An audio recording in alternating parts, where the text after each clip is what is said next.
Stafford's wife, Kelly, revealed on a podcast that she slept with his backup quarterback at Georgia to make Matthew jealous. So what do you guys think of her sharing that information on the podcast in their early days in their relationship and that logic? Murray's first.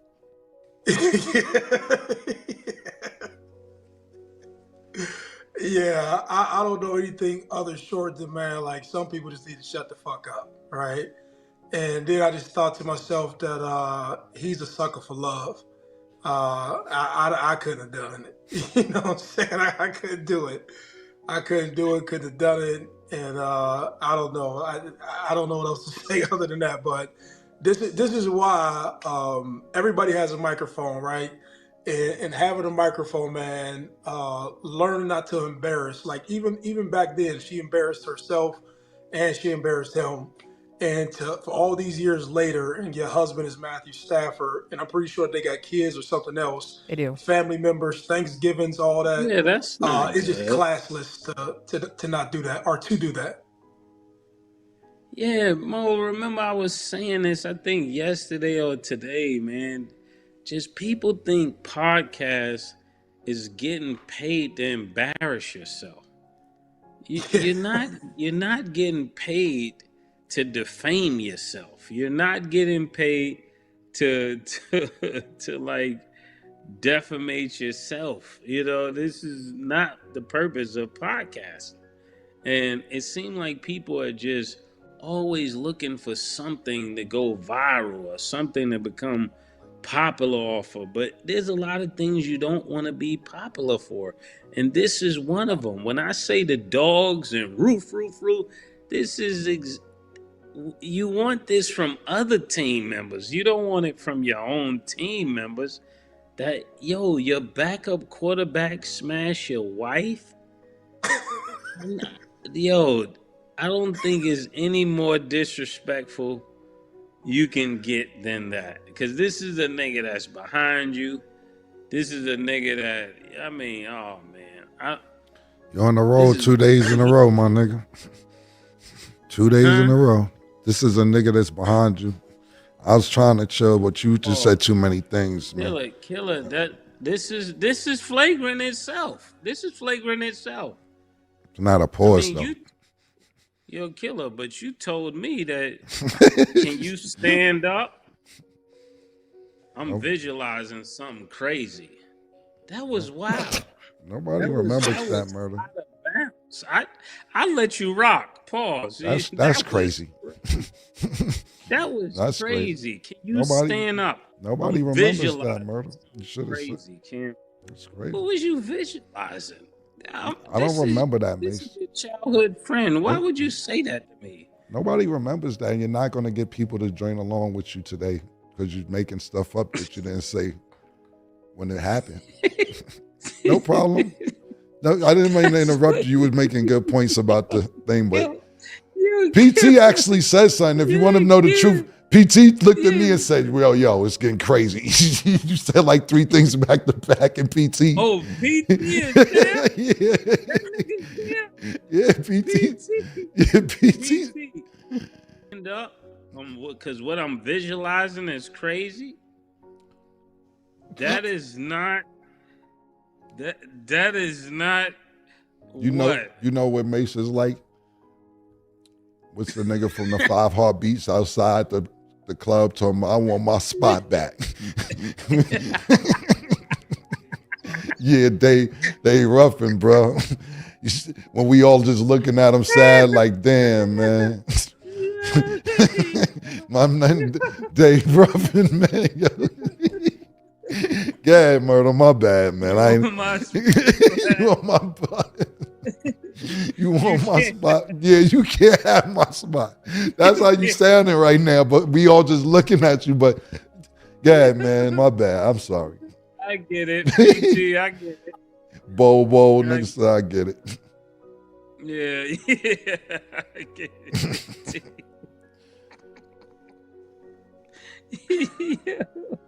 Yo, but anyways, what was we talking about? Basically, you were finishing your thought. You were basically saying for that to be her husband, that's embarrassing. So I don't know if you want to continue that point or. Yeah, it doesn't get more embarrassing than this. It's like this is very embarrassing. I mean, your backup quarterback. This is the person trying to take your spot, and to think in a bedroom pause, he got the spot of your wife is crazy. It's just because you don't get to act like the wife doesn't care. That you don't care about the wife. You married her. You care about that. It ain't like it's a thought from the bar, you know.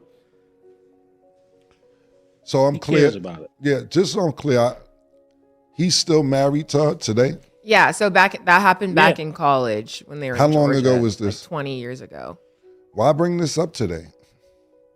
Mase is right. Like, what is this is clout chasing? Like, what did I'm just trying to figure out why even bring that up. Cause you got kids. How old are the kids? They're really And this young. guy There's is like still they have living, 4 bro. girls. Yeah, and that's what you want your girls to hear, your daughters to hear. Y'all fuck dad's backup quarterback that made him into the quarterback that he is today. If I didn't do that, he wouldn't have been, that nigga like that. Matter of fact, who the fuck are we talking about? Matthew Stafford's wife. Matthew Stafford's wife. Man, Matt Stafford, nice too. That's what I'm trying to say. Like, that's what I'm just making sure. Like, she like, yo, he wouldn't have been that nigga because I put that motivation in him. I'm like, yo, pause. If I didn't fuck his backup quarterback, he wouldn't have been that nigga because that made him say, I'm better than this nigga. That's all I could take from that. I really can't take nothing else from that. My thing is this. This is why niggas be having prenups and all type of other shit, because me personally, if I'm Matthew Stafford tonight, I'm not coming back to the crib. I'm not fucking with you because you trying to embarrass me for no reason to get whatever type of clout you chasing up. For what? Why bring this up? I'm just really confused about this. And let me ask you this. Let me ask my nigga Maslow. This happens to you tonight from your wife, God, not your wife, a scenario. What you doing? I like to hear what Maslow does because my nigga Maslow is vicious. Murder, this happens to you tonight. You see the podcast and the woman you've been married to for 20 years talking about, yo, I fucked one of your dancers on the first tour.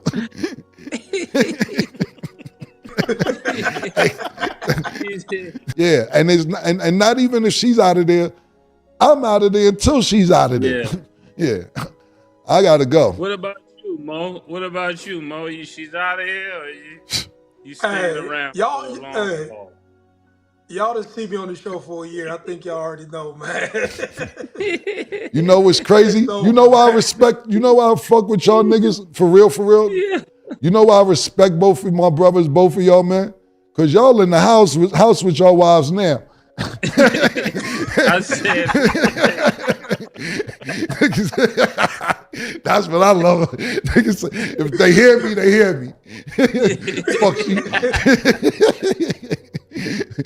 Don't. I'll say this. You know what bothered me when she said that?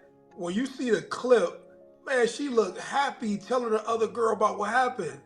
And I was sitting there thinking to myself, man, if I had to hear that shit, I'd be like, fuck that. Like, you know what I'm saying? I'd be like, she walked through the door, I'd be like, what the fuck is on your mind? Like you said, but it may be something, like, I'm telling you, it's people like this. It's a lot of people watching this. It's people like this who get off on, when they get off on knocking you down or trying to knock you down in different ways. And so Matthew Stafford might be thinking he that nigga at home, and then people know how to throw these little jabs. And I was like, man, is she doing this to like throw jabs at my man? Yeah. But like crazy embarrassing. Y'all know what I'm talking about though. Yeah, it couldn't be Urban. He would be on Snapped. It's nuts. I do want to add though, she's kind of wearing it like a trophy because if you really think about it, they're both kind of embarrassing because if she dated the backup quarterback to make him jealous, he's seen it going on. So regardless of it going on, he still then after married her years down the line. Did she say she fucked the backup? She said, wasn't that kid a relationship at first? I hated him. I loved him. I dated the backup to piss him off, which worked. So I'm assuming he knew. I'm taking dated as you sucked his dick. I'm taking it as that. Either way, he knew though. No, what she might try and say is, I didn't do anything. You use these words. I'm taking dated as you sucked his dick. That's just me. Nope. You know what's crazier? A better question is, did the backup quarterback come to the wedding? Yeah. That's what I needed. What just unfolded here deserves a closer look, because this story has far more going on beneath the surface than the headline suggests. It isn't just about one old college confession. It opens up a much bigger conversation about relationships, celebrity culture, and what happens when deeply personal moments become public entertainment. On paper, the story seems straightforward.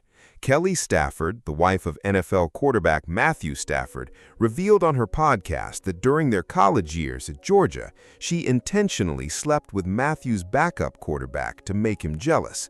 According to Kelly, the strategy achieved exactly what she wanted. She explained that her relationship with Matthew was rocky in the beginning, saying she constantly bounced between frustration and attraction, and she believed making him jealous would force him to show how he really felt. That decision, she says, eventually led to the marriage they share today, along with their 4 daughters. That's the headline everyone is talking about. But what really makes this story interesting is how Mase, Cam, and StatBaby reacted, because their discussion exposed a much deeper issue that deserves attention. The first thing that jumped off the screen was how quickly everyone at the table reached the same conclusion.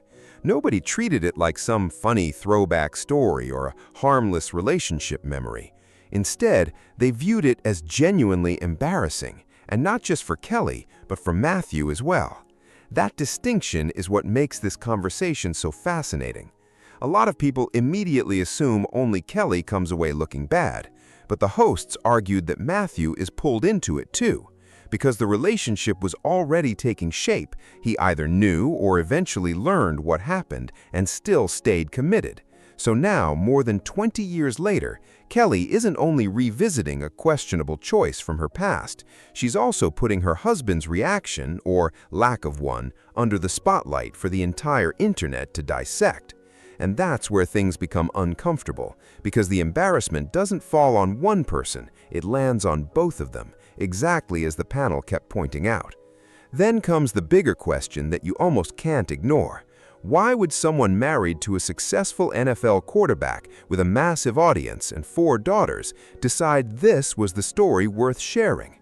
The panel seemed to agree on one explanation. To them, this felt like another example of creating content simply because shocking stories generate clicks. That's become one of the biggest trends in today's podcast culture, where having a microphone convinces people they should reveal everything without thinking about the long-term consequences. One host summed it up perfectly, arguing that podcasting isn't a free pass to humiliate yourself or the people around you. It simply gives those moments a bigger stage. The fallout doesn't disappear, it just shows up later, packaged as honesty or authenticity. And because audiences reward vulnerability, even when it crosses the line, creators are constantly encouraged to reveal more than they probably should. Whether Kelly intended that or not, her story fits that formula almost perfectly. At the same time, it's worth separating the podcast confession from the original decision itself, because those are really 2 different situations being judged together. To sleep with someone solely to trigger jealousy is a relationship tactic that's been talked about for years, even if it's far from healthy. The reason people do it is simple. It often gets a reaction. Suddenly, the other person is forced to confront emotions they might have ignored before. Kelly's own version of events suggests that's exactly what happened. She described those early days with Matthew as confusing, full of mixed emotions, and presented the jealousy play as the turning point that finally pushed the relationship forward. So from one perspective, you could say the plan worked exactly as intended. From another, you could argue it was simply an emotional decision made by a young college student who never imagined it would be replayed decades later for millions of strangers to analyze frame by frame. Both interpretations can exist at the same time, and that's exactly why this story has people so divided. It isn't completely calculated, but it isn't completely impulsive either. That naturally leads into another theory the host discussed, and honestly, it's one that deserves consideration because it reflects how today's media world actually works. If this happened over 20 years ago and hasn't mattered since, then bringing it up now almost guarantees one thing: it creates conversation. That's exactly what viral content is designed to do. Whether Kelly meant it as a funny relationship memory or not, a wife admitting she slept with her future husband's backup quarterback to make him jealous is the kind of headline people instantly click on. It's built for social media clips. It's built for reaction videos. It's built to spread across podcasts just like it did here. The internet doesn't always require bad intentions for something to go viral. Sometimes all it takes is a story dramatic enough that people can't stop talking about it, and this one checks every box. Now here's where the conversation became much more serious because the focus shifted away from jokes and toward family.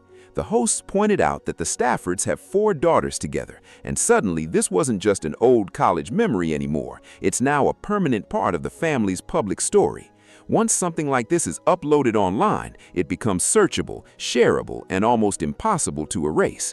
Whether Kelly planned for it or not, there's a good chance her own children will eventually hear the story exactly the way millions of strangers did. The hosts asked a simple but powerful question. Is this really how you'd want your daughters to learn about the beginning of their parents' relationship? There's a huge difference between privately telling your children that your relationship had a messy start and letting the internet turn those moments into viral clips.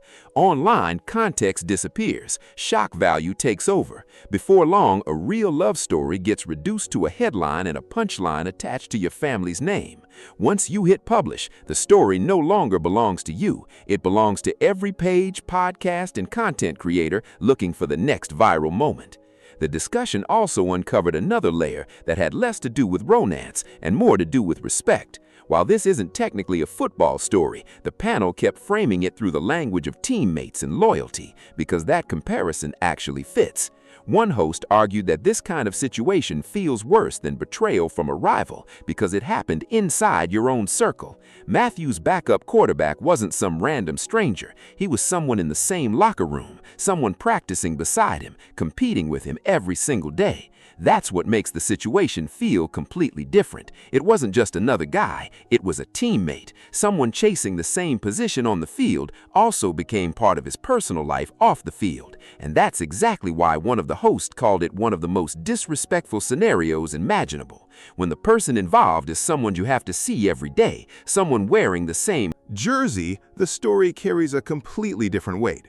You won't believe how quickly that changes the entire conversation, and it's a big reason people are still debating it today. What really pushed this story beyond a simple college relationship into something much bigger was the overlap between personal choices and professional competition.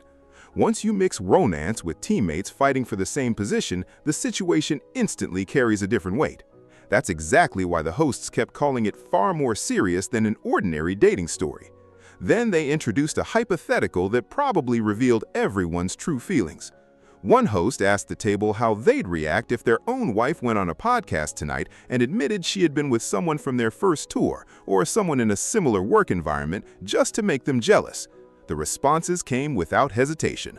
I'm gone. No debate, no second chances. That immediate reaction says a lot about human nature. It's easy to analyze somebody else's marriage from a distance, but the moment you picture your own family, your own reputation, and your own children connected to the exact same headline, everything changes. Suddenly, the conversation isn't theoretical anymore, it's personal. And honestly, that shift from calm analysis to instant emotion was probably the most genuine moment of the entire discussion. Nobody on that panel pretended they'd calmly work through it. They admitted that if this kind of public revelation happened to them, especially on a podcast in front of millions, it would likely end the relationship on the spot. Another detail the hosts couldn't ignore was Kelly's attitude while telling the story. Based on the clip they watched, she didn't appear uncomfortable or full of regret. Instead, she looked relaxed, laughed through the story, and even seemed to enjoy revisiting it with her co-host. That observation sparked one of the strongest points made during the discussion. The panel suggested that sometimes the reaction a story creates becomes part of the reason it's told. In other words, making someone else feel uncomfortable, even your own spouse, can become part of the entertainment. One host even wondered if this was a subtle way of taking a public shot at Matthew while disguising it as a funny relationship memory. Whether that's actually what Kelly intended is impossible to know, but it does raise an interesting question. There's a huge difference between sharing a story that happens to involve a past relationship and sharing one because you already know the awkward reaction it's going to create. And that's exactly why people are still debating her motives. The conversation also circled back to something that felt much more balanced than the initial criticism. Yes, Kelly's decision to date Matthew's backup quarterback in an effort to spark jealousy is one reason people are talking, but the hosts argued that Matthew's reaction deserves just as much attention. If he knew what happened back then, and the discussion assumed he did, yet still chose to continue the relationship, marry Kelly, and build a family together, there are multiple ways to interpret that choice. Some people might see it as weakness. Others could just as easily see it as maturity, forgiveness, and a willingness to move beyond the past instead of allowing one mistake to define an entire future. The panel leaned toward the harsher interpretation, suggesting Matthew accepted being outplayed and stayed anyway. But that's still an opinion, not a fact. What isn't really disputed is that both of them made decisions that many outsiders struggle to understand, and that's exactly why this story refuses to fade away. Near the end of the discussion, another interesting detail surfaced, and honestly, it may have been the sharpest observation of the entire segment. The hosts focused on the specific wording Kelly reportedly used. She said she dated Matthew's backup quarterback to make him jealous and claimed the plan worked, but she didn't go into explicit physical details. That choice of language immediately became a topic of debate around the table. One host argued that in this context, saying they dated basically communicates the same message because of everything surrounding the story. When someone says the relationship made another person jealous and completely changed the direction of events, most listeners naturally fill in the blanks. That's something you see all the time in celebrity interviews and athlete stories. Public figures often choose softer phrases like dated, spent time together, or we were seeing each other instead of giving explicit descriptions. It allows them to tell the story while leaving enough room for interpretation. It's a careful balancing act. The audience understands the implication while the storyteller avoids stating every detail outright. There's another perspective that deserves attention as well, and you won't believe how much it changes the discussion once you think about it. Imagine the exact same story, except instead of Matthew's backup quarterback, the other person had been a star player from a rival team. Suddenly, the narrative feels completely different. That version probably gets remembered as an outrageous sports rivalry story instead of a betrayal. But because it involves someone inside the same locker room, practicing in the same building, attending the same meetings, and competing for the exact same starting job, the situation takes on a completely different meaning. Sports have their own unwritten code when it comes to trust among teammates. Crossing those lines isn't viewed the same way as beating an opponent. That's why the panel kept returning to words like flagrant and disrespectful. They weren't only talking about romance anymore. They were talking about loyalty inside a professional team environment where trust is supposed to matter just as much as talent. That idea ultimately led to one final question that sounded funny at first, but actually carried more weight than people might realize. Did the backup quarterback attend Matthew and Kelly's wedding? On the surface, it felt like the perfect punchline to end the segment, but the more you think about it, the more revealing that question becomes. If the answer were yes, it would suggest everyone involved truly moved past what happened years earlier. It would mean the situation didn't leave permanent resentment behind, and that the people involved eventually found a way to coexist, maybe even remain friendly. That would also support the idea that Kelly viewed this as nothing more than an old college story, without any lingering tension attached to it. And if that's the case, then the internet may have turned something they considered ancient history into a controversy all over again. That's exactly why this discussion has been so polarizing. Everyone is interpreting the same story through a completely different lens. If the answer is no, then the entire story takes on a completely different meaning. Instead of looking like an old chapter everyone moved past, it starts to suggest there may have been lasting tension that never fully disappeared. That's why that simple question matters so much. It separates a story about two people who overcame messy college drama from one where old wounds were reopened decades later for public consumption. And if there's still unresolved emotion beneath the laughter, that changes how people interpret every part of Kelly's podcast appearance. Looking at the bigger picture, this conversation isn't really just about the Staffords anymore. It's also about the culture of oversharing that's become almost expected in today's podcast world. One of the strongest points the hosts made was that having a platform doesn't mean every personal memory belongs online. There's a huge difference between sharing something that genuinely helps people understand growth, forgiveness, or life lessons, and sharing something simply because it's shocking enough to go viral. According to the panel, Kelly's story felt much closer to that second category. It wasn't obvious what lesson listeners were supposed to take away from it. Instead, it came across as one of those stories that practically guarantees clips, headlines, and reaction videos. Exactly what happened here. Another layer worth thinking about is how differently stories like this are often received depending on who's telling them. The hosts didn't spend much time exploring this angle, but it's impossible to ignore. Imagine if a male athlete admitted on a podcast that he intentionally got involved with his girlfriend's close friend just to make her jealous. Chances are the reaction across sports media would have been immediate and far more critical, with many people calling the behavior manipulative from the start. Because Kelly is telling her own story in a lighthearted, first-person way, the conversation naturally shifts toward embarrassment rather than focusing entirely on the manipulation itself. That doesn't automatically make one reaction right or wrong. It simply shows how perspective and presentation shape public opinion. The person controlling the story usually controls how people first interpret it. There's also another question sitting quietly underneath all of this, and honestly, it may be the most important one. Who actually agreed to have this story become public? Matthew Stafford wasn't sitting beside Kelly on that podcast. He didn't get an opportunity to explain how he remembered those college years or how he felt about those events then or now. Kelly made the decision to share a chapter of their shared history, and once it was released, there was no way to control how it would spread. That's equally true for their daughters. None of them chose to have this become searchable content attached to their family's name. That isn't an argument that Kelly did something illegal or that she wasn't entitled to tell her own story. People absolutely have the right to talk about their own lives. But marriage is built on shared experiences, and family stories often involve more than one person. That's what makes this conversation so complicated. One person's story can also become someone else's public reputation. And when you step back even further, you realize this discussion says more about today's media landscape than it does about Matthew or Kelly specifically. 20 years ago, a story like this probably would have stayed between the people who actually lived through it. Maybe it would have become a funny memory shared privately among close friends or family. Today, the process looks completely different. First, it's discussed on a podcast, then someone clips the moment. Social media picks it up. Another show reacts to it. Then creators like us break it down for a whole new audience. With every step, the original context gets smaller while the entertainment value gets bigger. That's simply how the internet works now. That's why the reactions from the hosts, the jokes, the disbelief, the hypothetical questions, even the conversation about whether the backup quarterback attended the wedding, all became part of something much larger.